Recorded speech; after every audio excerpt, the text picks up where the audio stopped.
올려드리오며 거룩하신 예수 그리스도의 이름으로 기도드립니다. 우리 하나님 말씀 보도록 하겠습니다.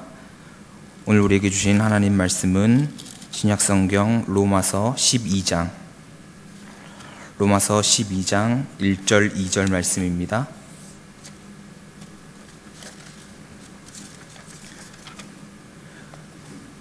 우리 로마서 12장 1절 2절 말씀 다 같이 한 목소리로 읽도록 하겠습니다.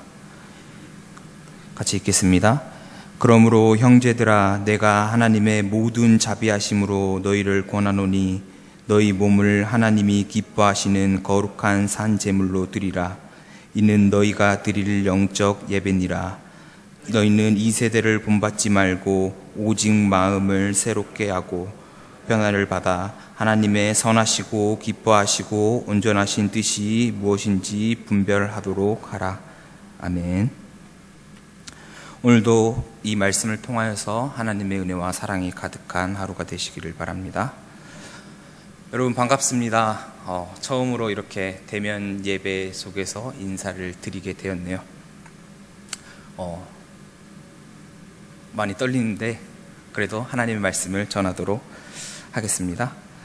우리는 코로나 팬데믹이라고 하는 그 시작 속에서 우리의 일상을 많이 잃어버렸습니다. 평소에는 대면으로 이렇게 함께 예배를 드릴 수 있었지만 그렇지 못한 상황이 찾아왔고, 그러한 상황 가운데에서 예배뿐만 아니라 직장 그리고 학교 생활까지도 온라인으로 바뀌게 되었습니다. 이러한 삶은 우리의 삶을 변화시켰고 또한 어색함이 조금 묻어나오는 것 같습니다. 그 어색함 가운데에서 여전히 우리는 일상의 평범함을 찾고 싶어 하지만 그렇지 못한 삶으로 계속 살아가고 있습니다. 그럼에도 이 코로나19가 긍정적이다라고 하는 부분 중에 한 가지는 많은 사람들이 환경에 대한 관심을 갖게 되었다는 것입니다. 이 코로나19가 정확히 어떠한 원인으로서 발병이 됐는지는 정확하진 않지만 많은 사람들이 예전에 처음에 있었을 때는 박쥐로 인해서 전염이 됐을 것이다. 그런데 왜 그 박쥐가 전염의 원인이 되었을까 하면은 환경이 파괴가 되어서 그곳으로 박쥐가 살아갈 곳이 없어졌기 때문에 박쥐의 바이러스 병균이 사람을 통하여서 전파되게 되었다라고 이야기합니다. 그런 것을 보았을 때 우리는 환경을 너무나도 일상적으로 살아가는 일상에서 환경을 파괴했었고, 그러한 그 파괴가 우리의 일상을 도리어 망치게 했습니다. 그렇게 이 코로나19를 통하여서 우리가 환경을 다시 한번 생각해보자 하는 움직임들이 많이 있었고, 실제로 삶 가운데서 그렇게 실천하면서 살아가는 사람들이 많아졌습니다. 그렇다면은 우리도 우리의 예배를 한번 뒤돌아볼 필요가 있겠구나 하는 생각이 들었습니다. 코로나19로 우리가 함께 모여서 예배를 드릴 수는 없었지만 그 떨어져 있는 시간 속에서 나는 집에서, 가정에서 온전히 하나님 앞에 예배를 드렸나? 아니, 나는 하나님 앞에서 어느 순간에서도 하나님을 잊지 않고 살아갔습니다 라고 고백하는데 그 고백에 합당한 삶을 살아왔는지 다시 한번 점검해 볼 필요가 있다고 생각합니다. 오늘 본문은 우리가 너무나도 잘 알고 있는 본문 중에 하나라고 생각합니다. 그리고 개인적으로는 제가 매우 좋아하는 본문이기도 하는데, 이 본문을 선택한 이유는 앞선 서두에서도 이야기를 했지만 우리의 신앙을 점검해 보기에 가장 합당한 본문이지 않을까 하는 생각을 했습니다. 그러면서 이 본문을 통하여서 우리가 다시 한번 하나님 앞에 영적 예배를 드리는 공동체로 거듭나기를 소망하기 때문에 이 말씀을 통하여 묵상하게 되었고, 오늘 본문을 나누면서 우리의 신앙을 점검하며 하나님께로 더 성숙하게 나아갈 수 있는 시간이 되기를 소망합니다. 우리 1절 말씀 한번 같이 읽어보도록 하겠습니다. 우리 1절 말씀입니다. 그러므로 형제들아, 내가 하나님의 모든 자비하심으로 너희를 권하노니 너희 몸을 하나님이 기뻐하시는 거룩한 산 제물로 드리라. 이는 너희가 드릴 영적 예배니라. 오늘 본문인 로마서 12장은 로마서의 전체 부분에서 앞선 1장에서 11장까지는 흔히 로마서의 교리 부분이다라고 이야기를 합니다. 그리고 12장에서 16장까지의 내용은 실제적인 삶의 권면을 하고 있다고 이야기합니다. 그렇게 보았을 때 오늘 본문의 그러므로라고 하는 것은 앞선 11장까지의 내용을 함축적으로 요약하고 이제 다음 부분에 대한 내용을 시작하기 위한 부분으로 그러므로를 사용했습니다. 그런데 이 그러므로가 어떠한 의미를 넘기는 것이 아닌 이 모든 의미를 함축하고 있다는 것입니다. 또 그 다음 부분을 보게 되면은 내가 하나님의 모든 자비하심으로 이야기하는데, 이 자비하심은 신학적인 맥락에서 하나님의 구원을 가능케 하는 은혜의 선물을 총체적으로 이루는 말입니다. 구원은 우리 스스로 가능케 하는 것이 아닙니다. 하나님의 자비하심이 분명히 필요합니다. 나는 혼자서 구원받았다 하는 사람은 아무도 없을 것입니다. 하지만 하나님의 자비하심이 있다 하면은 그 자비하심으로 말미암아 우리는 구원에 이룰 수 있게 됩니다. 오늘 본문의 그 자비하심도 실제적으로는 이야기를 하지 않지만 1장에서 11장까지의 우리가 살펴보지 않은 그 본문의 내용들을 함축적으로 이야기하고 있는 것이 바로 하나님의 자비입니다. 하나님은 복음에 대한 의미와 그리고 구원, 믿음을 오늘 11장까지의 내용에서 소개를 했습니다. 그리고 그 모든 것이 하나님의 자비로 말미암아 가능하게 되었다라고 이야기합니다. 한마디로 앞선 이야기에서 내가 이렇게 살아왔고 우리가 이렇게 살아가야 하는 것이 진정한 구원의 삶이니 너희들이 그렇게 살아가라 라고 함으로 그 결론부를 조금 더 확장시키고 있다는 것입니다. 그러면서 1절 하반절을 계속 보면은 너희 몸을 하나님이 기뻐하시는 거룩한 산 제물로 드리라, 이는 너희가 드릴 영적 예배니라 이야기합니다. 이 본문에서 특이한 것은 몸과 영적 예배, 그리고 거룩한 삶과 제물, 거룩한 제물, 이렇게 상반된 부분을 놓고 서로 같이 놓고 있다는 것입니다. 하나님을 예배하는 삶이라는 것이 무엇일까요? 우리는 단순히 예배를 드릴 때 인간적인 활동을 멈추고 하나님께로 나아가겠다라고 이야기를 합니다. 그런데 그 태도는 단순하게 예배를 드릴 때만 그러한 태도를 갖추는 경우가 우리의 삶에 너무나도 많다는 것이죠. 하지만 우리의 모든 삶을 하나님 앞에 드리는 것이 진정으로 영적 예배입니다. 그렇게 우리의 모든 삶을 드린다는 의미 또한 한번 살펴보아야 합니다. 몸을 드린다는 것, 우리의 몸을 하나님께 드리는 영적 예배로 드려라 라고 이야기하는 그 몸이 우리의 모든 삶, 지금까지 살아왔던 80이면 80, 20대이면 20대의 인생의 그 삶을 하나님께 드려야 한다는 것입니다. 우리가 하나님 앞에 창조받았다는 것, 하나님께서 우리를 지으셨다는 그 의미 가운데에서 그 모든 것이 시작되었고, 또한 그 삶을 통하여서 우리는 하나님의 영광이 되어야 합니다. 그렇게 보았을 때 또 다른 의문점이 드는 것은 살아있음과 재물에 대한 문제가 분명히 생기게 됩니다. 생각해보면은 재물은 분명히 죽음으로써 그 재물을 바치게 됩니다. 그렇죠? 살아있는 재물로서 물론 바칠 수도 있지만 결국은 그 생명을 도려냄으로써 우리는 그 생명의 다음으로 그것을 하나님께 바칩니다. 그런데 산 제물로 너희에게 드리라 하는 의미가 조금은 의아하게 보일 수도 있을 것 같습니다. 이러한 살아있으면서도 제물로 드리는 삶에 대한 본문을 볼 수 있는 성경 구절이 한 구절이 있는데 우리 그 성경 구절을 찾아보도록 하겠습니다. 갈라디아서 2장 20절 말씀입니다. 갈라디아서 2장 20절 말씀 우리 같이 한번 읽어보도록 하겠습니다. 내가 그리스도와 함께 십자가에 못 박혔나니 그런즉 이제는 내가 사는 것이 아니요 오직 내 안에 그리스도께서 사시는 것이라. 이제 내가 육체 가운데 사는 것은 나를 사랑하사 나를 위하여 자기 자신을 버리신 하나님의 아들을 믿는 믿음 안에서 사는 것이라. 이 본문의 의미가 우리가 산 제물로 드림과 같다고 저는 생각을 합니다. 내가 그리스도와 함께 못 박혔다 하는 의미, 그 못 박힘을 통하여서 우리는 죽었습니다. 우리는 우리의 의지대로 살아가는 것이 아닙니다. 그러함에도 우리는 숨을 쉬면서 살아갑니다. 그렇다면 이 살아 숨쉬는 이 호흡, 그리고 살아 움직이는 나의 행동, 이 모든 것이 결국은 이 갈라디아서 말씀에서 이야기를 하는 하나님의 뜻 가운데에서 내가 살아가는 것이 아닌 그리스도의 뜻에 합당하게 살아가는 삶이 된다는 것입니다. 그리스도도 그 삶으로서 우리의 삶의 표본을 보이셨습니다. 요한복음에서 보면은 많은 이야기 가운데에서 이 뜻이 예수님 당신의 뜻입니까? 라고 물었을 때 이 뜻은 나의 뜻이 아닌 아버지의 뜻이다. 나는 아버지의 뜻으로만 살아간다 라고 이야기를 합니다. 인간으로 이 땅 가운데 오신 예수 그리스도가 그 육신의 힘에 자신의 의를 드러낼 수 있음에도 불구하고 그 의를 다 하나님께 올려드렸다는 것입니다.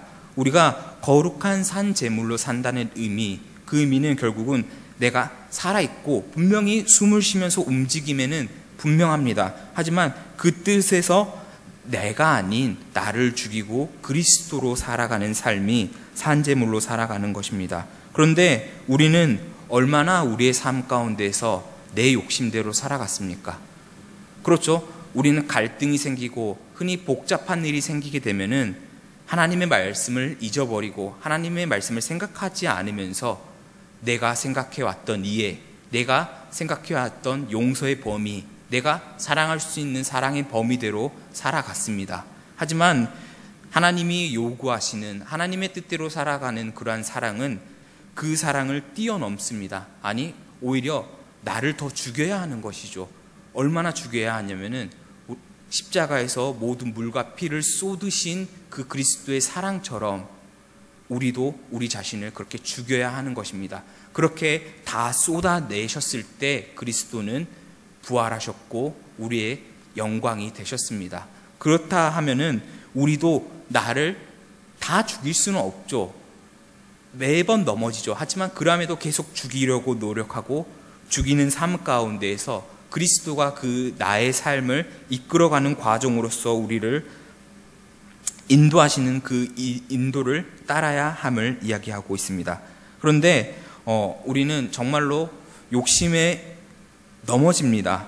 많은 사람들이 나의 욕심을 채우기 위해서 무당이나 토속신앙 그리고 복이 이 땅 가운데서 떨어져라 라고 이야기를 합니다.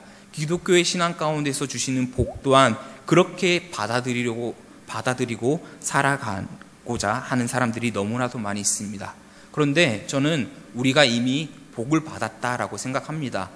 눈에 보이는 돈, 물질에 대한 복은 아니지만 구원이라고 하는 것, 구원은 모든 사람에게, 믿는 모든 자들에게 주시는 복이기 때문에 우리는 그 구원함을 이미 받았고 누리는 삶으로서 살아가기 위해서 한 걸음 한 걸음 나아가고 있습니다. 그렇게 우리는 이미 그 복을 충분히 받았다라고 생각합니다. 그렇게 우리가 날마다 나를 죽이고 그리고 그 안에 예수 그리스도를 통해서 살아가며 그 안에서 참 소망이고 사랑이신 하나님의 은혜만을 채우면서 살아갈 수 있는 우리 한마음교회 공동체가 될 수 있기를 바랍니다.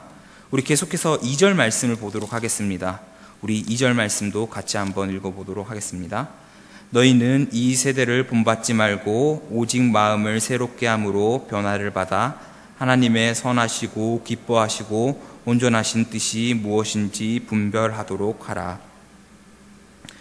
오늘 본문은 두 가지의 명령형의 문장이 바로 등장을 하는데 첫 번째는 너희는 이 세대를 본받지 말라라고 하는 부정적인 명령입니다. 이 세대를 본받지 말라는 것은 세상에 대한 것들을 다 본받지 말아라 라고 하는 의미가 아닙니다. 분명히 그 세상 가운데서는 우리의 삶을 더욱더 윤택하게 하는 어떠한 기술의 발전 그리고 분명한 삶의 변화들이 있습니다. 그리고 그 삶의 변화의 요구에 따라 우리의 삶도 분명히 변화되어야 합니다.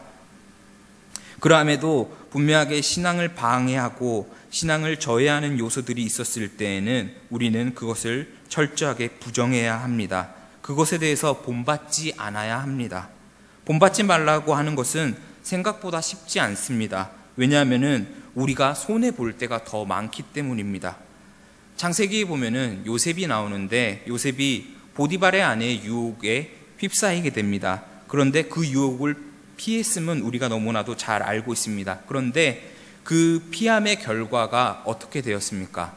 감옥에 갇히게 되었습니다. 물론 우리가 요셉의 마지막에 결론부에서 요셉이 국무총리가 되어서 행복하게 살았습니다 라고 하는 이야기로서 이해를 하고 있지만 그 시간 동안 내가 만약 요셉이었다라고 하면은 넌 나중에 하나님께서 국무총리가 되게 하실 거야 라고 하는데 감옥에 한 몇 년 있어야 될 걸 이렇게 이야기하신다라고 하면은 저는 고민이 될 거예요. 제 개인적인 마음에서는. 하지만 요셉은 그러한 결과를 듣지도 않았고 그 속에서 보디발의 아내의 유혹을 뿌리쳤습니다. 그리고 감옥에 갇혔겠죠. 억울함으로써 감옥에 갇힌 사람의 그 분노와 한은 우리가 다 헤아릴 수 없을 거라고 생각합니다. 그럼에도 요셉은 그 속에서 하나님의 은혜가 충만했다라고 창세기에서는 기록을 하고 있습니다. 그 이유가 나는 비록 세상을 저버렸었더라도 하나님의 뜻 가운데서 살아갔다라고 하는 그 진실함만이 남아 있었기 때문입니다. 우리가 이 세대의 유혹을 본받지 말라라고 하는 것, 그것은 결국 나에게 엄청나게 큰 손해가 될 수도 있습니다. 그럼에도 우리가 그 유혹을 뿌리쳐야 하는 것은 주님의 명령이고 그것을 따르는 우리의 사명이 있기 때문입니다. 그리고 이어지는 내용은 긍정적인 명령으로 변화를 받아라 라고 이야기하고 있습니다. 이 변화는 영적인 변화이며 또한 시대의 흘러감에 뒤처지지 않고 변화를 받아야 한다는 것입니다. 우리의 예배는 변화가 되었습니다. 과거에는 항상 교회 종탑에 종이 울리면은 예배 시간에 예배를 찾아왔습니다. 특히나 저희 부모님 세대, 여기 권사님, 장로님들이 더 공감하실 텐데 시골에 가면은 종탑이 있어요. 종탑에 예배 시간 한 15분 전에 제가 어렸을 때 시골에 살았던 교회에서도 종탑이 울렸었는데 그 종탑을 쳤던 기억이 있습니다. 목사님들이나 뭐 관리 집사님들이 종탑을 쳐서 예배 시작을 알리는 그러한 행위를 했었는데 그런 것처럼 그렇게 모였습니다. 그런데 지금은 어떻게 바뀌었죠? 비대면으로, 영상으로, 그리고 함께 모이지는 못하지만 예배를 드릴 수 있게 되었습니다. 물론 그 가운데서 그 태도가 침대에 누워서 핸드폰을 바라보면서 영상을 드리면은 그것은 예배가 아니죠. 우리가 경건한 마음으로써 자리를 준비하고 물론 영상이지만 그 미디어를 통하여서 예배를 드리는 것이 진정한 예배라고 생각을 합니다. 그 분명한 가치는 소중하게 여기되 변화할 수 있는 부분들에 대한 변화는 분명히 받아들여야 한다는 것이죠. 우리가 과거에는 또 예전에는 보면은 드럼을 치지 못하게 했어요. 교회에서. 물론 북을 치기는 했었는데 기도할 때 북을 치거나 그런 행위는 있었는데 드럼을 치지도 못했고 기타를 치는 것도 어려웠던 시절이 있었다고 저는 들었습니다. 제가 살아본 것은 아닌데 그렇게 살아가는 삶 가운데 분명히 변화가 되었고 음악의 아름다움, 음악의 다양함을 우리가 존중하기에 그것을 통해서 하나님을 찬양한다는 것은 분명한 또 다른 변화로서 그 변화에 우리가 시대에 맞춰서 흘러가게 된다는 것입니다. 이러한 영적인 변화는 영적인 본질을 충분히 갖춘 상태에서의 변화는 더욱 더할 나위 없이 기쁘고 더할 나위 없이 필요한 변화입니다. 성경에서도 이러한 변화를 일으켰던, 아니 변화를 받았던 사람이 있습니다. 그것은 오늘 오전 설교에서도 이야기했던 베드로입니다. 베드로가 과거에는 예수님이 십자가에 못 박혔었을 때 부정했습니다. 저는 이 부정했다라고 하는 의미가 어떻게 보면 가룟 유다가 예수님을 팔았다 하는 것과 같은 의미로 저는 그 의미를 받아들이는 사람 중 한 명입니다. 왜냐하면 예수님을 모른 채 하는 것과 예수님을 팔아넘기는 것, 물론 팔아넘기는 게 더 나쁘다라고 생각하겠죠. 하지만 그러함에도 그 예수님의 존재 자체를 부정하는 것에 있어서는 둘 다 같은 의미였기 때문에 그렇게 예수님을 부정했던 베드로였는데 그가 오순절날 성령을 받아 본질의 삶을 찾아간 그 삶 가운데에서 어떻게 변화되었습니까? 전설에 의하면은 베드로는 로마에 가서 십자가에 거꾸로 매달려 죽었다라고 합니다. 내가 어떻게 주님과 같이 십자가에 매달려 죽을 수 있느냐라고 하면서 십자가에 거꾸로 매달려 죽었다라고 합니다. 우리의 삶에도 이러한 영적인 변화를 받아들여야 합니다. 아니, 영적인 삶의 변화가 분명히 있었을 것입니다. 그런데 우리의 삶에는 정말로 하나님을 사랑하고 하나님의 뜻 가운데서 살아가는 그 의지가 아직 남아있나요?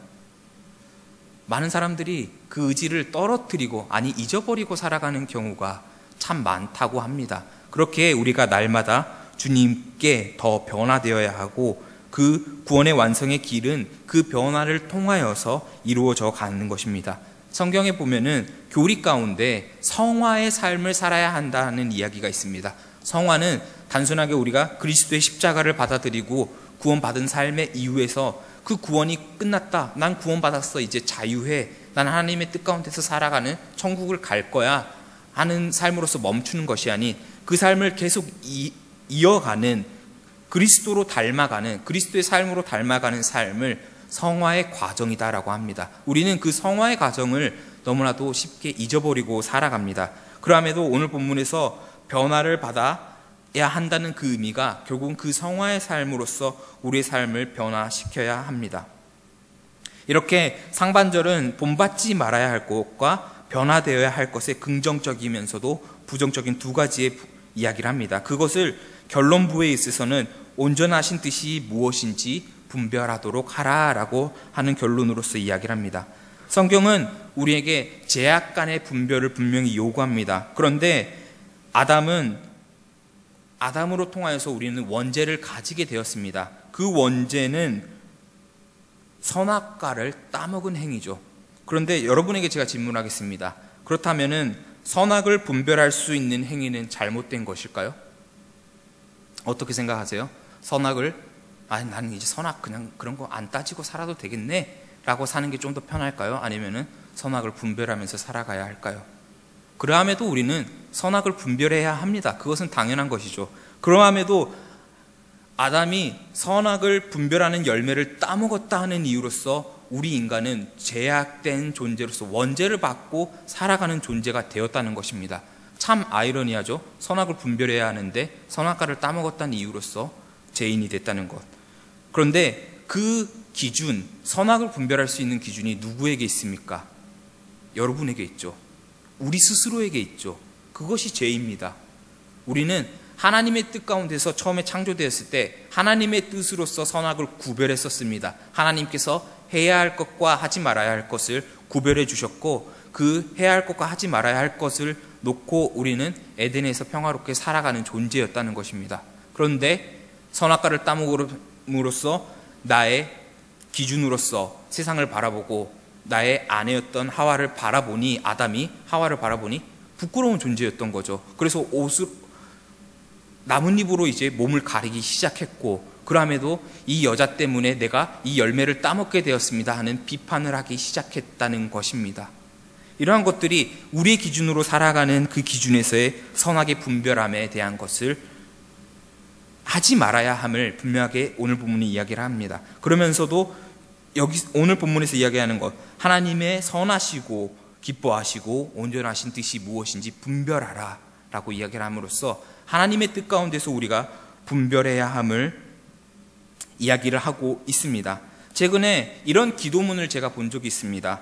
인터넷을 통하여서 어떤 사람이 글을 그냥 남긴 거를 우연하게 봤는데 그 분의 기도가 제게 조금 감동이었었어요. 그분이 기도하는 글이 되게 짧은 문장이었었는데 이렇게 기도를 했습니다. 주님의 뜻 가운데서 해야 할 일에는 할 수 있는 용기를 더하여 주시고 하지 말아야 하는 일에는 참을 인내를 주시길 기도합니다. 이 딱 짧은 이 두 문장이었었는데 정말 큰 감동이었습니다. 우리가 하나님의 뜻 가운데서 살아가는 것은 많이 알아요. 그리고 이미 많이 배워왔어요. 그럼에도 우리가 실천하지 못하고 행하지 못했던 것은 용기가 부족해서였지 않았을까? 그렇기에 주님 앞에 기도하는 것은 주님, 내가 하나님의 일을 할 수 있는 용기를 더하여 주시옵소서라고 기도해야 하며 또한 하지 말아야 할 것들도 많이 알고 있어요. 그럴 때는 하나님 이것을 하지 말아야 할 참을 인내를 허락해 주시옵소서라고 기도하는 이 기도의 문장이 저에게는 개인적으로 한 주간 이 말씀을 준비하면서 같이 묵상하게 되는 큰 기도문이었습니다. 이렇게 우리는 해야 할 것과 하지 말아야 할 것을 분별할 수 있는 능력을 가지고 있습니다. 그러함에도 그것을 하고 안 하고의 문제는 하나님의 뜻과 하나님의 의지로서 더하여서 우리가 행해야 한다는 것을 잊지 않고 나아갈 수 있기를 바랍니다. 코로나19로 전 세계가 모든 멈춤과 생각의 시간을 갖게 되었습니다. 하지만 시대는 또 다른 변화를 지금 불러일으키고 있습니다. 우리가 이제 코로나가 끝나면은 옛날로 돌아갈 거야, 옛날하고 똑같아질 거야 라고 이야기를 하는데 저는 개인적인 생각으로 그리고 많은 사람들도 코로나가 끝나도 우리는 어떻게 보면 마스크를 벗지 못할 수도 있고 그리고 이전과는 다른 삶을 살아가게 될지도 모르겠다라는 생각을 해보게 됩니다. 그러함에도 우리의 본질이신 그리스도를 놓지 않고 살아가는 것이 우리가 이 변화하는 시대 가운데에서 어떻게 보면 더 타락해지고 더 부패해져 갈 수 있는 이 세상 가운데에서 하나님의 뜻으로서 살아갈 수 있는 길임을 다시 한번 고백합니다. 그렇게 우리가 거룩한 산 제물로 우리를 영적 예배 가운데 나아가며 그 영적 예배에서 승리할 수 있기를 소망합니다. 그 소망으로 우리가 하나님의 선하시고 기뻐하시고 온전하신 뜻을 분별하며 하나님의 기쁨과 영광이 될 수 있는 우리 한마음교회 성도님들이 될 수 있기를 주님의 이름으로 간절히 소망합니다. 기도하겠습니다. 사랑해 주님 감사합니다. 우리가 이 말씀을 통하여서 이제 다시 한번 하나님 앞에 영적 예배로 나아가고자 합니다. 여전히 부족하고 여전히 나약하고 여전히 쓰러져가는 우리의 모습이지만 그러함에도 우리가 주님께 소망을 갖고 있는 것은 주님이 나의 구원자 되시며 나의 길 되시고 진리 되시며 생명이시기에 우리가 나아가고자 합니다. 그 나아가는 길 가운데에서 우리가 본받지 말고 변화받으며 분별하면서 나아갈 수 있게 하여 주시옵소서. 우리의 모든 삶을 주님께만 올려드리고 나아갈 수 있게 하여 주시옵소서. 언제나 나를 죽이고 내 안에 살아계시는 그리스도로만 살아갈 수 있는 우리 한마음 교회가 되게 하여 주시옵소서. 언제나 모든 것을 주님께만 올려드리오며 거룩하신 예수 그리스도의 이름으로 기도드립니다. 아멘. 교회 소식 알려드리도록 하겠습니다. 교회 소식 살펴보면은 18일부터 이제 예배를 다시 드릴 수 있게 됐습니다. 자석수의 20%, 교회는 다행히 100명까지 드릴 수 있다고 저도 담임 목사님 통해서 들었고, 그리고 교육부서도 예배를 드리고 있습니다. 그렇게 우리 아직 나오지 않은 우리 중고등부, 아동부, 유치부 친구들과 함께 우리 또한 예배를 드릴 수 있기를 소망합니다. 기부금 영수증은 사무실로 신청해 주시길 바랍니다. 주중에도 교회 사무실에 전화를 해서 제가 연결해서 재정부를 통해서 뽑을 수 있도록 최대한 해보도록 하겠습니다. 또 아직 말씀 카드와 달력을 받지 않으신 분들은 1층 로비에 있으니 마저 받아가시기를 바랍니다. 우리 말씀을 생각하면서 찬송가 425장 찬양하겠습니다. 찬송가 425장 찬양하겠습니다.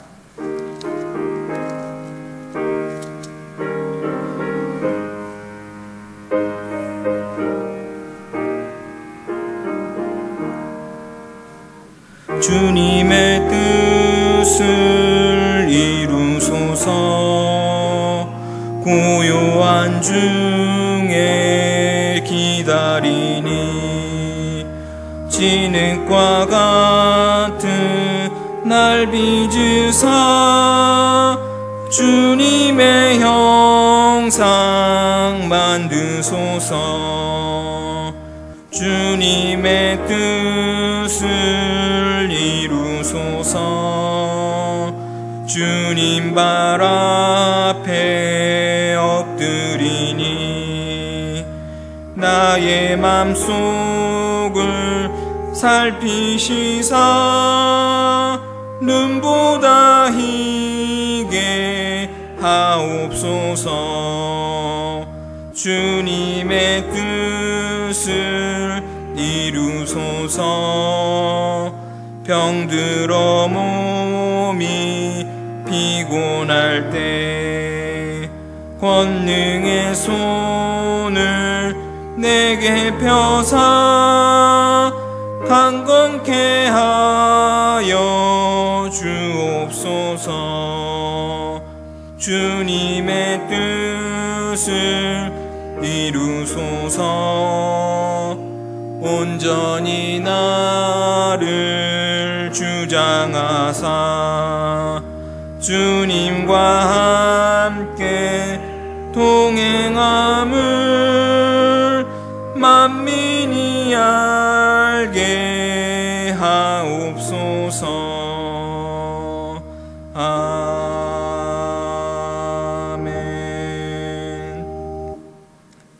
이제는 우리 구주 예수 그리스도의 은혜와 하나님 아버지의 사랑하심과 성령님의 교통하심이 이제는 영적 예배로 나아가기를 소망하는 사람들과 삶에서도 지치지 않고 주님만 바라보고자 하는 모든 이들에게 이제로부터 영원토록 함께 하시기를 간절히 축원하옵나이다.